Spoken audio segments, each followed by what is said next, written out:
जी very good. मेरी आवाज आ रही है ना? Very good. I am just जी जी आ रही है। सरप्राइज्ड कि ये आपका काम है। जितना आपको लग रहा था ना कि ये मैं नहीं कर सकती, उतना ही आपने मेहनत से किया। बहुत अच्छा लगा। Thank you thank you. ठीक है, अब हम इसको थोड़ा सा रीड कर लेते हैं। और रीड करने में देखें कि psychological effect of learning on adults, adult education good. आपने इसको शुरू किया है विद योर कीवर्ड। कीवर्ड क्या होते हैं जो आपके टाइटल में यूज होते हैं, आपको उससे शुरू करना चाहिए। गुड हो गया। इफेक्ट चेंज इन एट्रीब्यूट, ठीक है। लर्निंग इंस्ट्रक्शन डेवलपमेंट और primary, okay. Childhood more recently have server educational technology. यहाँ पे रिजल्ट, ये वाली लाइन थोड़ी नीचे आनी चाहिए थी, और ये वाली ऊपर आनी चाहिए थी। बाकी आपने बिल्कुल राइट लिखा है। हमेशा जो रिसर्च और थ्योरीज होती हैं वो इन मिड आती हैं, they are in the list of methodologies के, ये वाली टूल्स या थ्योरीज जो यूज हुई हैं। उसके बाद फिर आप लिखते कि ये जो रिजल्ट है इन एफर्ट्स का वो ये रहा है। ठीक है, बाकी आपका बिल्कुल ठीक है। गुड। मतलब ये वाली जो लाइंस आप बता रही हैं, ये इनको मैं उठा के नीचे, सबसे हाँ नीचे जी, कर दूं इनको? हाँ जी, जो इनको बदली कर दें, इनके जो रिजल्ट्स हैं यहाँ तक, लाइफ स्पैन तक, ये बाद में आने हैं। और जो कि बहुत रिसर्च एंड थ्योरीज अबाउट ये जो है ये पहले आने हैं। ठीक है। Okay, very good. Okay okay.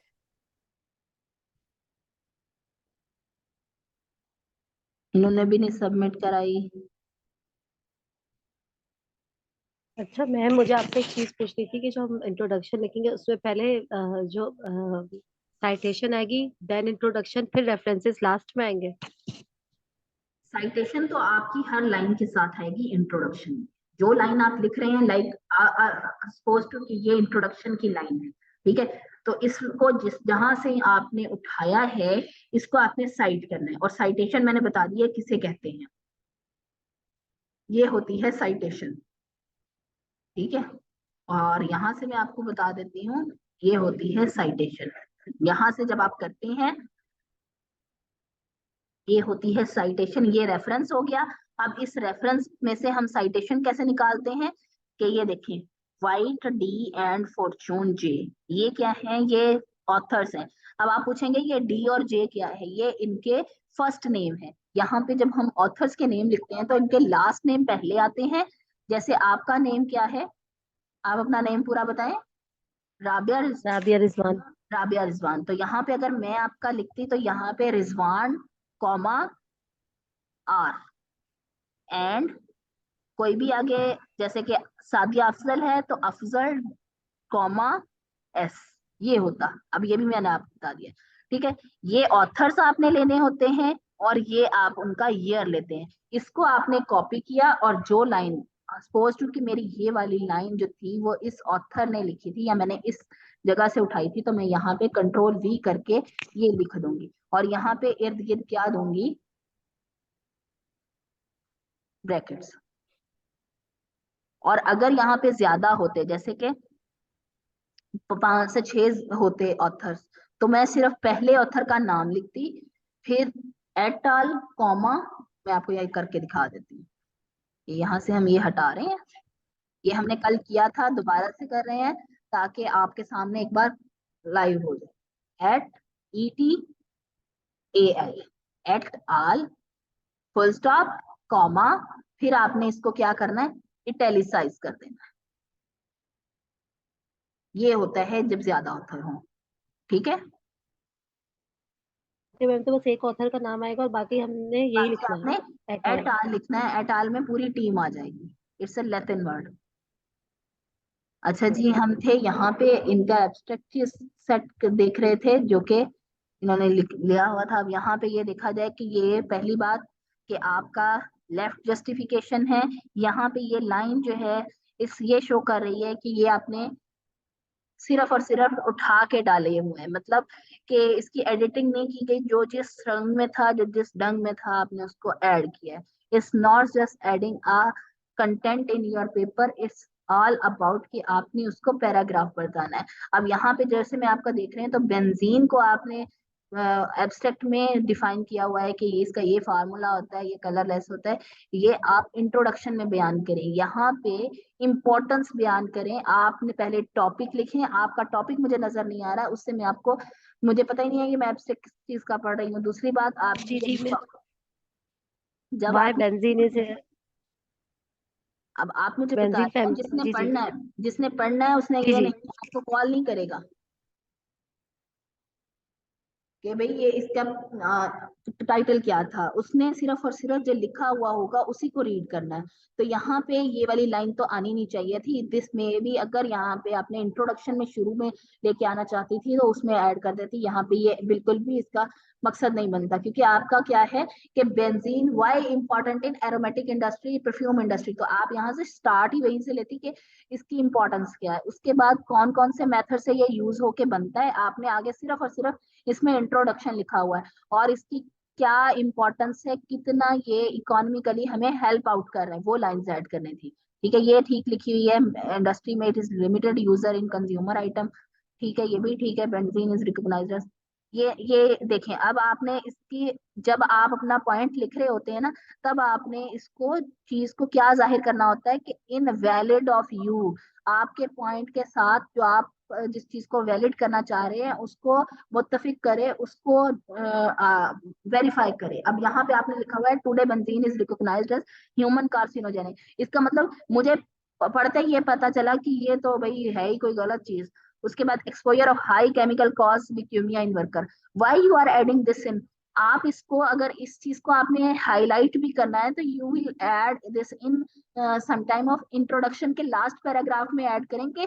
ये कार्सिनोजेनिक हो सकता है, इसकी वजह से वर्कर में ल्यूकेमिया हो सकता है, तो वर्कर को इसको यूज करते हुए विद प्रिकॉशंस के साथ यूज करना चाहिए। दिस मस्ट जी नॉट जी be enter into an abstract. ठीक है, आपने अपने साथ, अब ये यस मैम, देखें कि every time our affected dose of benzene, ये क्या है। जब मैंने आपको बताया कि जब आपने, आपको बताया ही गया है कि आपने लिखना परफ्यूम इंडस्ट्री के बारे में है, तो आप इसको आंखों के बारे में लेके जा रही हैं, आप इसको ल्यूकेमिया की तरफ लेके जा रही हैं। आपने स्टिक होके रहना है एरोमेटिक के साथ, आपने स्टिक होके रहना है परफ्यूम के साथ। मुझे कोई कंसर्न नहीं है कि मैं फूड वाली चीजें इसमें ऐड करके पढूं। मुझे अगर फूड वाले का पढ़ना है तो मैं फूड वाले का ओपन करके पढ़ूंगी। मैं आपके पास क्यों आई हूँ, I want to come at you, क्योंकि मुझे परफ्यूम इंडस्ट्री में इसका यूजेस चाहिए थे। तो अगर आप इसको एज अ जर्नल ही लेके जा रही हैं, मुझे फूड से कोई ताल्लुक नहीं है, मेरा क्लॉथिंग से कोई ताल्लुक नहीं है कि मैं इसको पढूं। जो आपके पास पढ़ने के लिए आया है वो स्पेसिफिकली आपका टॉपिक देख के आया है। ओके, जी जी जी जी यस अब मैम, समझ आ रही है चीजों की। जी जी अब समझ आ रहा है, क्योंकि मुझसे उस वक्त हो नहीं रहा था, तो जो मुझसे हो पा रहा था वही मैंने कॉपी पेस्ट का या लिखा। मुझसे साइट खोलने का थोड़ा प्रॉब्लम हो रहा था, तो मुझसे, मैं जो चाह रही थी वो मुझे मिल नहीं रहा था। चलिए, अब इस आपको आई होप कि चीजें समझ आ गई होंगी। अब हम थोड़ा सा मेथोडोलॉजी की तरफ चलते हैं। और सबसे पहले हमने पढ़ा एब्स्ट्रैक्ट, फिर ठीक है, उसके बाद हमने रीड किया इंट्रोडक्शन, फिर हमने किया background study that is literature review, साथ में हमने रेफरेंसेस का ऐड कर लिया। Now our part is methodology. अब देखिए, जिस बच्चे ने अभी तक एब्स्ट्रैक्ट नहीं लिखा होगा, इसका मतलब उसने अभी तक उसका मेथोडोलॉजी तक पढ़ना भी एक सिर्फ और सिर्फ क्लास लेने के मुतालिक है, वो यहाँ पे सिर्फ और सिर्फ सुनने के लिए आए हैं। तो जब आप काम नहीं करेंगे तब तक आई कांट जज यू। आज जिन लोगों की तारीफें हुई, अप्रिसिएशन मिली है, उसके साथ कई बच्चों के जो है वो, उनको काम जिस तरीके से वो कर रहे थे वो गलत था और उनको एडवाइस की गई है, उनको सजेशन दी है। तो इसका मतलब है नेक्स्ट टाइम जो है वो अच्छे से करके आएंगे।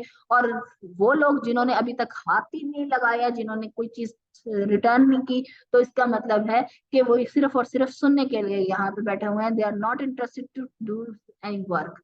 तो काइंडली अपने आप को, अगर आप यहाँ पे कोर्स कर रहे हैं तो इसका मतलब है कि आपने इसमें कुछ करना है, और कुछ करने के लिए आपको इन हैंड जरूरी है।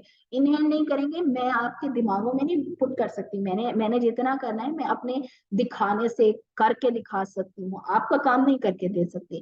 कि आप, अगर मैं आपका काम करके दूंगी तो आपको कभी भी नहीं आएगा। ये मैंने बहुत किया हुआ है। ठीक है, पब्लिकेशंस तक पहुंचना हर बंदे की बस की बात नहीं है, और अल्हम्दुलिल्लाह मेरी पब्लिकेशन 5 है। मुझे आप लोगों को ये चीजें जो बता रही हूँ ना, ये चीजें बहुत ऑथेंटिक वे से, और इतने, जिसे कहते हैं ना कि ठुड्डे खा खा के एक इंसान ने सीखा होता है, ये उस तरीके से है। एक पेपर, मैं आपको फर्स्ट अपने पेपर का एक्सपीरियंस बताती हूँ कि मैंने एक पेपर अपना 1 साल में कंप्लीट किया था। मैं सर को सबमिट कराती थी, सर जो है वो मुझे रिजेक्ट करके उसके दे देते थे। ठीक है, फिर सबमिट कराना, और मैंने इस तरीके से पूरा साल लगा दिया। मुझे फिर आखिर में ऐसा लगता था कि शायद सर ऐसे ही कर रहे हैं, इन्होंने कोई पब्लिकेशन नहीं करनी। और बाद में जब मेरा पब्लिकेशन हो गई, फिर मुझे समझ आया कि कोई भी ऐरा गैरा जो हम फालतू का कंटेंट है, जो हम समझते हैं कि इट मस्ट बी कम, या ये जरूरी हो सकता है, या मैं इसको ले लूं तो ये आ जाएगा, वो कभी भी नहीं हो सकता जब तक आपका रिसर्च सेंट्रिक या फिर टॉपिक सेंट्रिक नहीं होगा। आप टॉपिक के इर्द गिर्द बातें करते रहें, 100 बातें करते रहें, आप जब उसके ऊपर पहुंच ही नहीं रहे तो आपको कोई फायदा नहीं है। तो इसलिए अपने टॉपिक सेंट्रिक रहे। मैंने यही बात आपको एब्स्ट्रैक्ट में बात बताई, यही बात आपको इंट्रो में बताई, फिर यही बात आपको एब्स्ट्रैक्ट्स में उसमें लिटरेचर रिव्यू में बताई, और आज मैं मेथोडोलॉजी बता रही हूँ। और मेथोडोलॉजी सबसे इंपॉर्टेंट पार्ट होता है एक रिसर्च का, क्योंकि इसी भी आपकी बेस कर रही होती है सर्च, कि आपने इसमें कौन सा मेथड इन्वॉल्व किया है, किस मेथड से आप गए हैं। अब दो चीजें आ जाती हैं, एक आ जाता है मेथड, दूसरी आ जाती है मेथडोलॉजी। मेथड में क्या फर्क है और मेथडोलॉजी में क्या फर्क है? मेथड वो होते हैं जो कि आप टूल या टेक्निक यूज करते हैं, ठीक है, और मेथडोलॉजी वो होती है कि ओवरऑल जिस तरीके से आपने एक रिसर्च को परस्यू किया है, वो जिन जिन वे से गुजर के एक ऑथेंटिक रिसर्च बनी है, उसे कहते हैं मेथोडोलॉजी। ठीक है, वो इसमें टूल्स एंड टेक्नोलॉजी से लेके वो चीजें आ जाती हैं जो चीज आप कर चुके हो होते हो। और हमेशा मेथोडोलॉजी वाज में आप लिखते हैं, इन पास्ट सेंटेंस आप लिखते हैं, चाहे वो मैम ये मेथोडोलॉजी की जो डेफिनेशन बताई है वो रिपीट करें जरा। मेथोडोलॉजी एक्चुअली क्या है? मेथड्स, तमाम मेथड्स। अब एक जो रिसर्च है उसमें 4 थ्योरीज यूज हो रही हैं, ठीक है, 3-4 टूल्स यूज हो रहे हैं, तो ये क्या है? मेथड्स है। अब तमाम मेथड्स को एक तरह से कलेक्टिव फॉर्म में आप कर लें तो उसे हम मेथोडोलॉजी कहते हैं। जिस रूल्स एंड रेगुलेशंस को फॉलो करते हुए आप तमाम मेथड्स को, तमाम मेथड्स कौन से हो सकते हैं? कि आपने एक मेथड लिया जैसे कि थ्योरी का, एक आपने सर्वे से लिया, एक आपने एक्सपेरिमेंट से लिया। अब ये अलग अलग मेथड्स है। अब इन अलग अलग मेथड को आपने स्टेप वाइज रेगुलेशंस के साथ करके उसको जब आप परफॉर्म कर लेते हैं, that will make your methodology. इसमें हम सबसे पहले क्या करते हैं? डेटा कलेक्शन करते हैं। चाहे वो कोई भी स्टडी हो, उसमें हमने डेटा कलेक्शन करनी है। टेक्नोलॉजी के हवाले से हो तो उसमें भी हमने डेटा कलेक्शन करनी है। डेटा कलेक्शन का मतलब क्या होता है? ये नहीं कि आपने जो है वो, डाटा का मतलब ये नहीं होता कि आपने कोई भी चीज जो है आपके कंटेंट के हवाले से, आपके टॉपिक के हवाले से आपने उसके रेफरेंसेस ऐड करने शुरू कर देने, या फिर उसके पेपर जमा करना शुरू कर देने, या फिर आपके माइंड में कोई भी चीज आ रही हो कि मैं कोई क्वांटिटेटिव या क्वालिटेटिव। हर रिसर्च अगर मैं बताऊं तो एक होती है क्वालिटेटिव रिसर्च और एक होती है क्वांटिटेटिव रिसर्च। क्वांटिटेटिव ऐसी जिसमें आपके क्वांटिटी, नंबर्स यूज हो रहे होते हैं। नंबर मतलब कि अगर मैंने कहा कि मैंने 40 वेराइटीज पे काम किया है वीट की, तो इसमें क्या फैक्टर आ गया? ये डेटा में क्वालिटेटिव आ गई। अब मुझे 40 की 40 का जो मैंने डेटा लिया है, दैट इज क्वालिटेटिव। अब मैंने इन 40 वैरायटीज का क्या क्या चीजें की हैं? मैंने इनकी हाइट देखी, मैंने इनका वेट देखा, मैंने इनकी एसीआई देखी, ठीक है, जो भी मैंने मेथड्स इस्तेमाल किए वो क्या थे? वो क्वालिटेटिव में आ गए। तो हमेशा रिसर्च एक तरफ नहीं रहती, वो अकेली क्वालिटेटिव नहीं हो सकती या अकेली क्वांटिटेटिव नहीं हो सकती। वो हमेशा बोथ होती है। उसका एक पर्सपेक्टिव क्वालिटेटिव होता है और दूसरा क्या होता है, क्वांटिटेटिव होता है। अब मैं आपको थोड़ा सा ओवरव्यू इस मुतालिक अपने हवाले से इसलिए देती होती हूँ कि जो चीज मैंने आप खुद से की है वो आपको ज्यादा अच्छे से समझा भी सकूंगी और उसको आप समझने में भी इजी रह सकेंगे। मैंने जो है वो 40 वैरायटीज ली, ठीक है, उनका मैं डाटा इकट्ठा करती थी। डाटा इकट्ठा मतलब रोजाना का या हफ्ते बाद जो भी मेथड था, एक पॉप स्केल मेथड था। हम हर चीज को लिटरेचर रिव्यू हम क्यों देखते हैं, हम देखते हैं कि लोगों ने इसको कौन कौन से स्केल्स यूज किए, हम उसी स्केल्स के मुताबिक अपना डाटा कलेक्ट करते हैं, ठीक है। हमें जब हम लिटरेचर रिव्यू कर लेते हैं हमें पता चल जाता है ये टेक्निक्स लोगों ने यूज की हुई है, ये मेथड्स लोगों ने यूज किए हुए हैं, ये टेक्नोलॉजीज लोगों ने यूज की हुई है, इसको मैं नेक्स्ट यूज कर सकती हूँ। तो जब आपको पता चल गया, अब आपने मेथडोलॉजी की है ना, तो मेथडोलॉजी पार्ट में जो आप मेथड यूज करते हैं, जो टूल्स या टेक्निक्स यूज करते हैं, अब उसके जरिए आपने एक तरीके से मेथडोलॉजी कर ली। अब आप कहेंगे कि हम तो खुद जाके मेथडोलॉजी नहीं करेंगे। यस, आप लोग नहीं करेंगे, आपका जो क्लाइंट है वो आपको या तो प्रोवाइड कर देंगे कि मैंने इन वे से मेथडोलॉजी की। अगर वो नहीं प्रोवाइड करता तो हम किस वे से करेंगे वो हम देखेंगे। मेथडोलॉजी का पार्ट थीसिस में आपके जो प्रपोजल है, रिसर्च पेपर है, ठीक है, कोई भी असाइनमेंट है उसमें बहुत इंपॉर्टेंट होता है, रिपोर्ट पार्ट में भी बहुत इंपॉर्टेंट होता है। और यही आपको वैलिडेटी जाहिर करता है कि आपकी रिसर्च कितनी वैलिड है। आपने जो लिटरेचर रिव्यू किया होता है उसमें आप सारे तरीके पढ़ चुके हुए होते हैं, उन तरीकों के ऊपर आपने मेथडोलॉजी अपनी बनानी। इसमें वर्क फ्लो क्या होता है कि जो जिस टाइप की भी आप रिसर्च, चाहे वो क्वालिटेटिव हो चाहे वो क्वांटिटेटिव हो, उसमें आपने डाटा कलेक्ट करना है और एनालिसिस करना है। अगर मैं बात करती हूँ सीएस या फिर इंफॉर्मेशन टेक्नोलॉजी की, तो उसमें कैसे हम करते हैं कि अगर आपने कोई वेब का काम करना है या फिर कोई आपने ऐप डेवलप करनी है, तो आप देखेंगे आपने रिसर्च कहाँ से की, आपने गूगल स्कॉलर से ही रिसर्च की कि इस ऐप के ऊपर किसने कितना काम किया हुआ है, कौन कौन से मेथड यूज किए हैं, कौन कौन सा उन्होंने जो टूल यूज किया है, एसक्यूएल यूज किया हुआ है, माई सीक्वल यूज किया हुआ है। ये आपको थोड़ा सा जो नॉन टेक्निकल वाले हैं वो उनको ये है लैंग्वेजेस, कंप्यूटर लैंग्वेजेस, तो इनके ऊपर उन्होंने काम किया हुआ है। फिर आप क्या करते हैं कि आपने देखना है कि फ्रंट एंड किस पे बना है, बैक एंड किस पे बना है, ये आपका हो गया डाटा कलेक्शन, ठीक है। उसके बाद आपने एनालाइज करना है कि either I will do the same work और समथिंग डिफरेंट।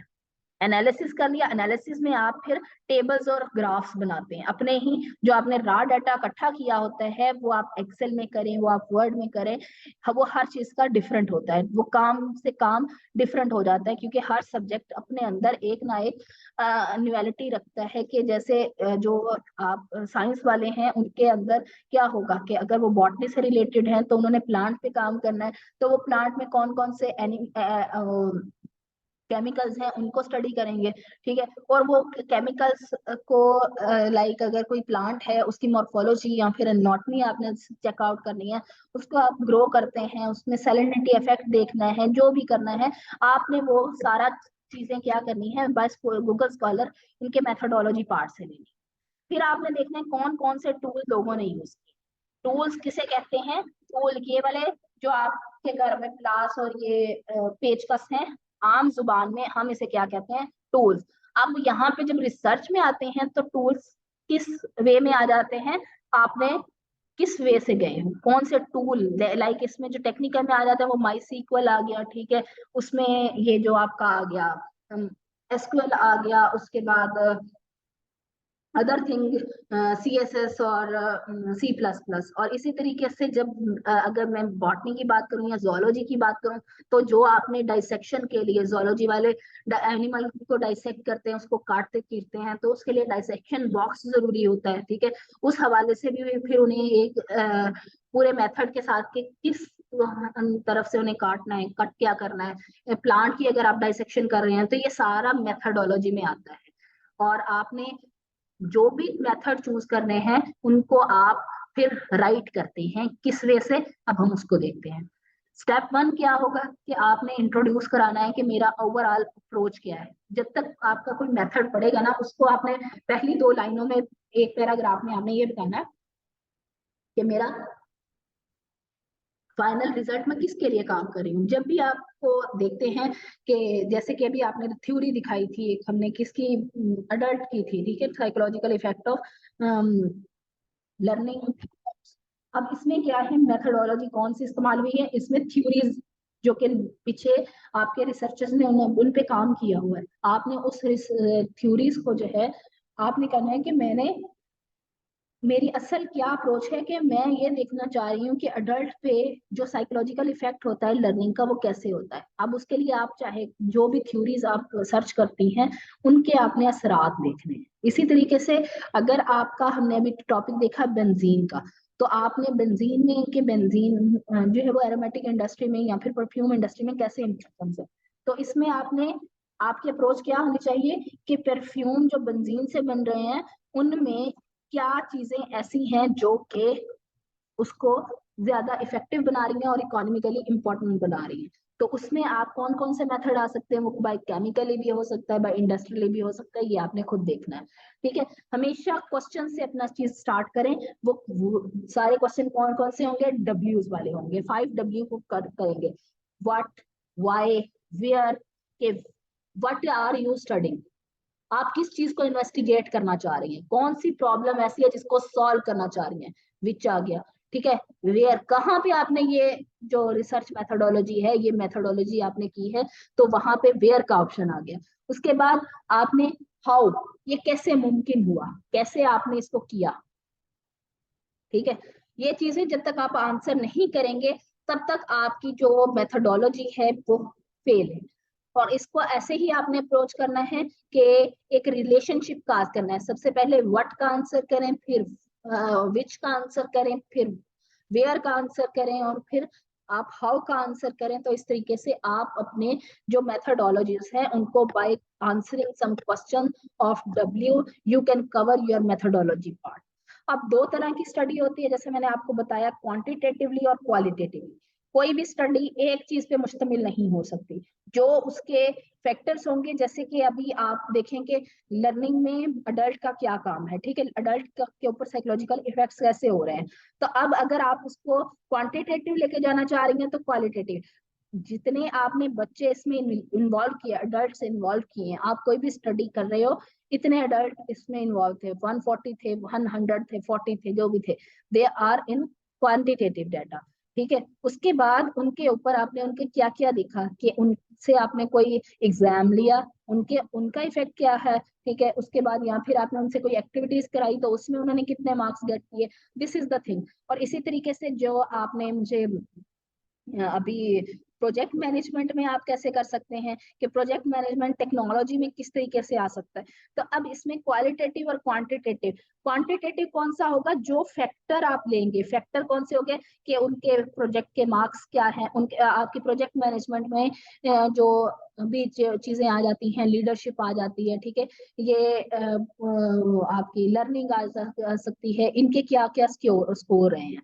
फिर प्राइमरी डाटा जब आप कलेक्ट कर लेते हो अपनी तरफ से, फिर आपने उसको दूसरे की तरफ से उसको वेरीफाई करना होता है। प्राइमरी डाटा जो आपने रिसर्च की, आपने पेपर्स रीड किया, आपने इधर उधर से डाटा लिया, वो आपका प्राइमरी डाटा होता है, जो कि आप इसको सेव करते हैं ऑन योर नोटबुक, और या फिर आप इसे एक्सेल पे करते हैं। जबकि जो सेकेंडरी डाटा होता है जो इससे बनता है, जिसको आप अरेंज करते हैं, ठीक है, या फिर आप उसको किसी और से लेते हैं, वो क्या होता है, सेकेंडरी डाटा। लाइक अगर आपने एक किसी डाटा लिया है किसी इंस्टीट्यूट से, तो वो सेकेंडरी सोर्स है, उसको आपने नहीं सर्च किया, वो किसी और का डाटा था, वो आपने उससे लिया।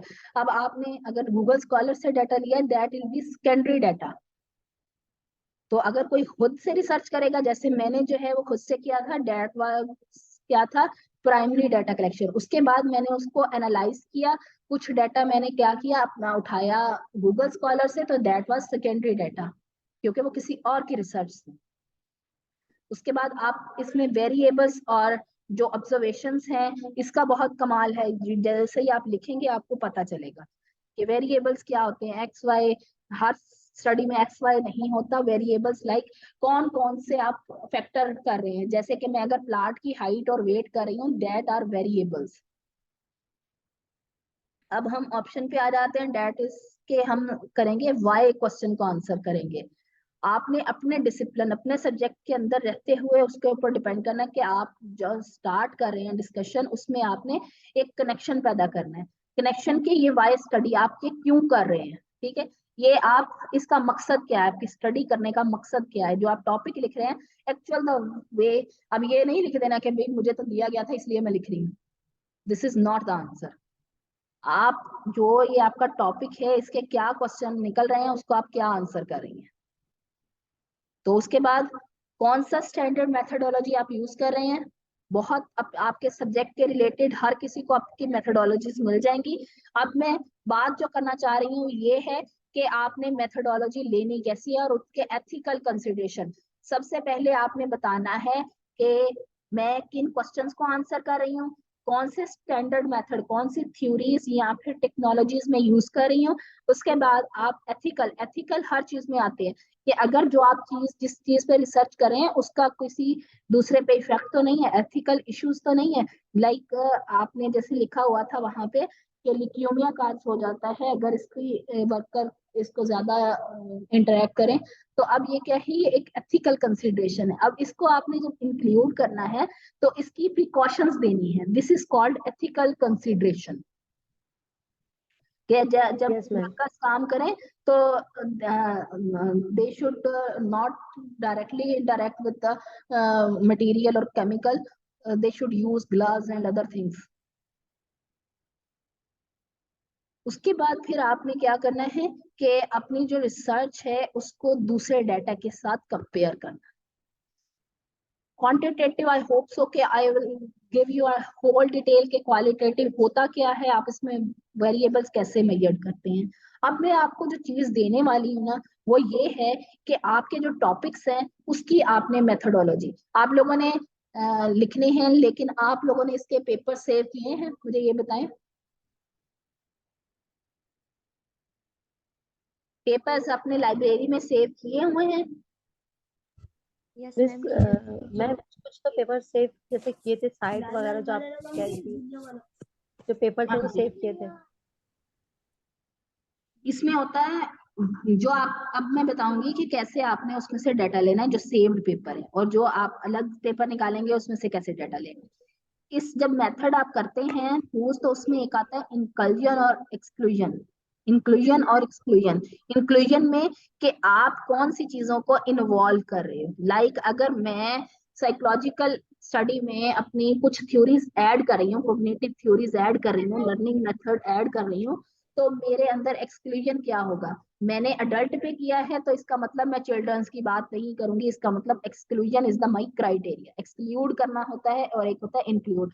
आप किस चीज को इंक्लूड करें, आप अडल्ट को इंक्लूड करें। आप एक्सक्लूड किसको कर रहे हैं, आप अदर जो कोई भी क्राइटेरिया आ जाए, जैसे कि चिल्ड्रंस आ गए, टुडलर्स आ गए, ठीक है, जो बूढ़े होते हैं जिनको आप एल्डर्स कह सकते हैं, वो भी इसमें आप एक्सक्लूड करेंगे। आप सिर्फ फोकस किसके ऊपर करेंगे, अपने जो एडल्ट्स हैं। इसी तरीके से जैसे मैंने आपको बताया कि आपने बेंजीन को ओनली इन अपनी परफ्यूम इंडस्ट्री में करना है, not in any food industry और एनी अदर इंडस्ट्री।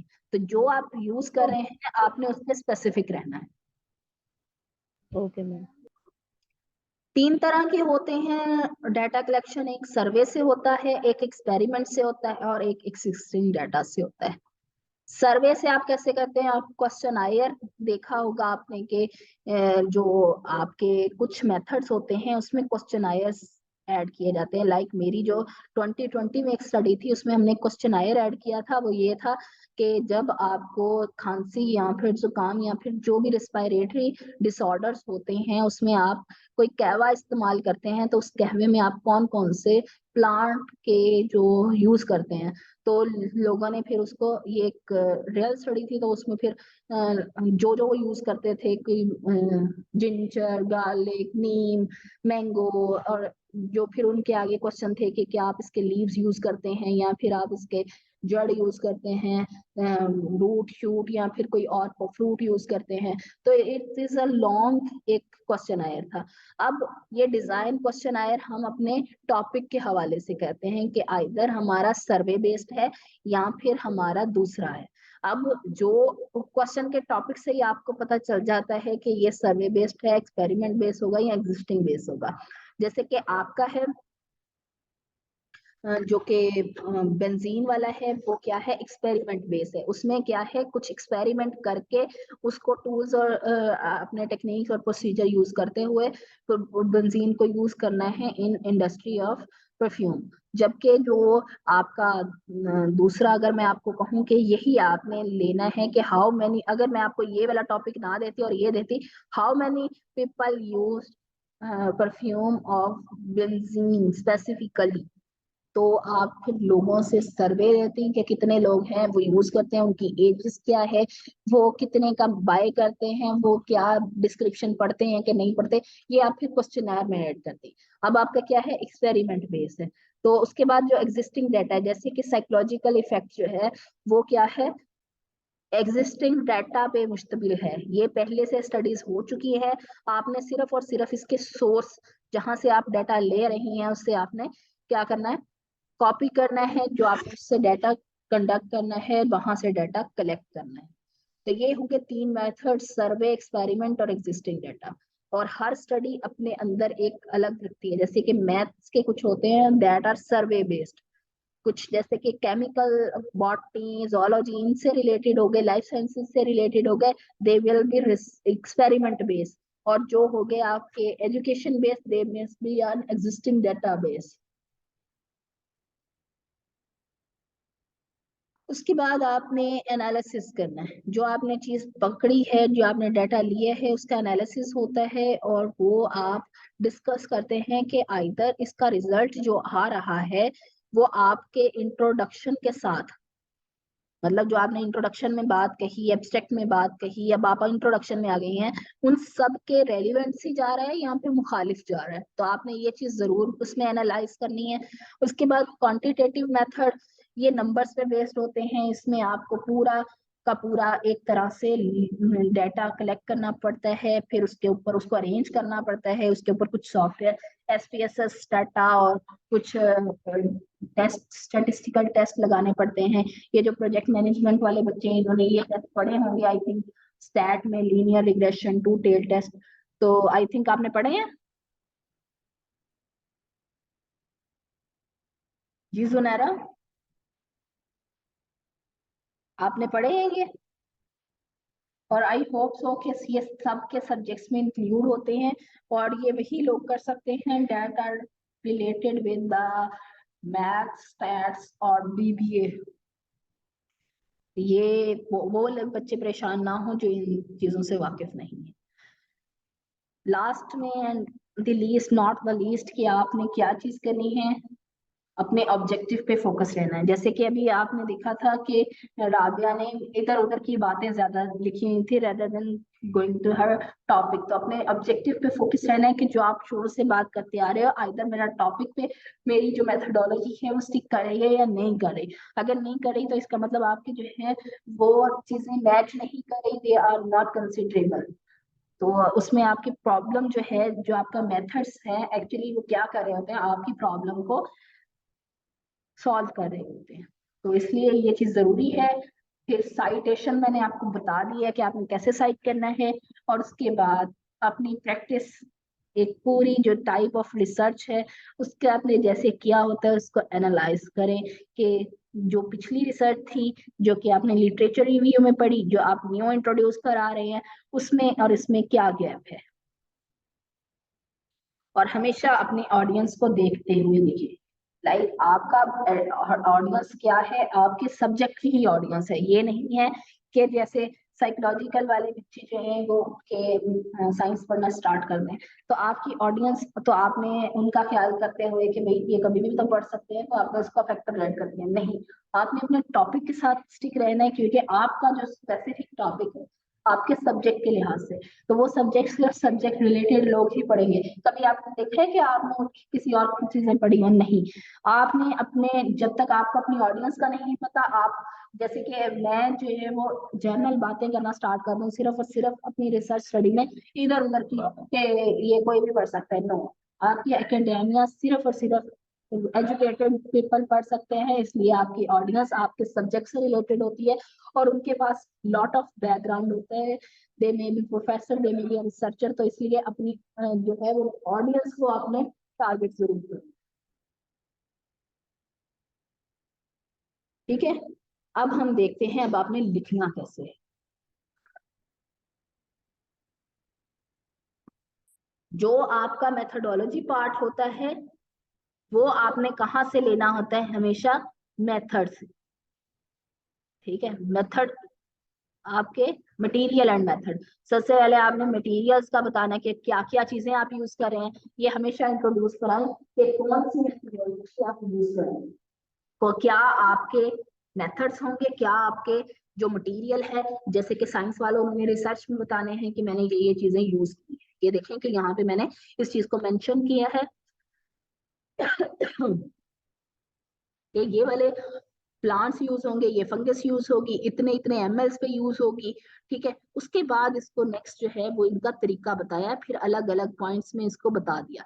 अब आपने अपनी अपनी रिसर्च स्टडीज हैं, आपने अपने अपने तरीकों से जो जो पेपर आपने रखे हुए हैं आपने उन्हीं में से डाटा लेना होता है, क्योंकि हम क्लाइंट के लिए खुद तो नहीं फील्ड में जाके उनकी जो स्टडी कर सकते हैं, ना तो उनका रॉ डाटा इकट्ठा कर सकते हैं। हमने क्या करना होता है, हमारे पास गूगल स्कॉलर है, हमने वहीं से मेथड रिजल्ट मेथड लिखने होते हैं। अगर ये आप अपने लिए कर रहे हैं तो आपने तो ऑब्वियसली एक तरह से आपने उसे लैब में परफॉर्म करना है, या फिर आपने उसे अपने इंस्टीट्यूट जो आपका है उसमें आपने इसको करना होता है। जबकि जब आप किसी क्लाइंट का काम कर रहे होते हैं, अब सबसे ज्यादा मुश्किल यही आती है कि हम मटेरियल एंड मेथड कहाँ से लेंगे। आप मटेरियल एंड मेथड यहीं से लेंगे, इन्हीं पेपर से लेंगे, और लेंगे मटेरियल एंड मेथड के सेक्शन से। कहीं पे ये मटेरियल एंड मेथड के नाम से होगा, कहीं पे ये मेथोडोलॉजी के नाम से होगा। ठीक है, और समटाइम ये आ सकता है कि थ्योरीज कंडक्टेड, तो इस तरीके से भी हो सकता है। तो आपने ऐसे उन्हीं पार्ट्स में से लेना है, फिर उसके बाद 2-3 पेपर से लीजिएगा, फिर उनको आपने क्या करना है, पूरा बयान कर देना है कि ये चीजें हमने यूज की थी। कि कौन कोई फार्मूला आ रहा है वो आपने मेंशन कर देना है। अब ये है डाटा, रॉ डाटा जो आपने लिया था। ठीक है, ये उसको आपने टेबल्स में, अब टेबल्स में हर किसी में टेबल्स नहीं आते। ठीक है, जैसे कि साइकोलॉजिकल जो है उसमें कोई टेबल्स वगैरह नहीं आते होते, उसमें सिर्फ थ्योरी आती है। जबकि जो प्रोजेक्ट मैनेजमेंट वाले हैं उनके लिए अगर टेक्नोलॉजी बेस में कोई टूल्स यूज हो रहे हैं तो आप उनको टेबल में, क्योंकि टेबल का डाटा जो है वो इजीली आप रीड कर सकते हैं, इसलिए उसको टेबल्स आपके मेथोडोलॉजी के पार्ट में होते हैं। आपने उसको क्या करना होता है कि अपना टेबल बनाए अपने वर्ड पे, उसके ऊपर आपने क्या लिखना होता है कि उन्हीं चीजों को थोड़ा सा मॉडरेट करके, उसको थोड़ा चेंज करके, मॉडिफाई करके आपने थोड़ा सा लिखना होता है। तो ये चीजें आपने मेथोडोलॉजी में करनी है, और मेथोडोलॉजी में भी किसी का कोई रेफरेंस यूज नहीं होता।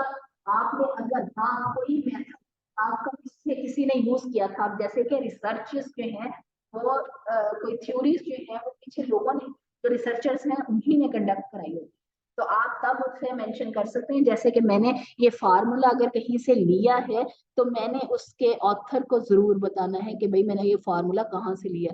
ये देखिए, ये वाला मैंने ये बताया कि ये वाले फार्मूले के, इस फार्मूले के तहत इन्होंने ये किया था, अदरवाइज कोई भी मेथोडोलॉजी में नहीं आता होगा आपका रेफरेंस। जो आपने पेपर सेव किए हुए हैं उनके नेक्स्ट जाइएगा, आपको मेथोडोलॉजी पार्ट मिल जाएगा। 2-3 पेपर से आपने उसको पहले देखना है कि क्या ये जो मैंने टॉपिक आपको दिया है उसमें किसी में कुछ मौजूद होगा, किसी में कुछ मौजूद होगा। आपने उनको एनालाइज करके फिर उसको लिखना है। ठीक है, अब यस मैम।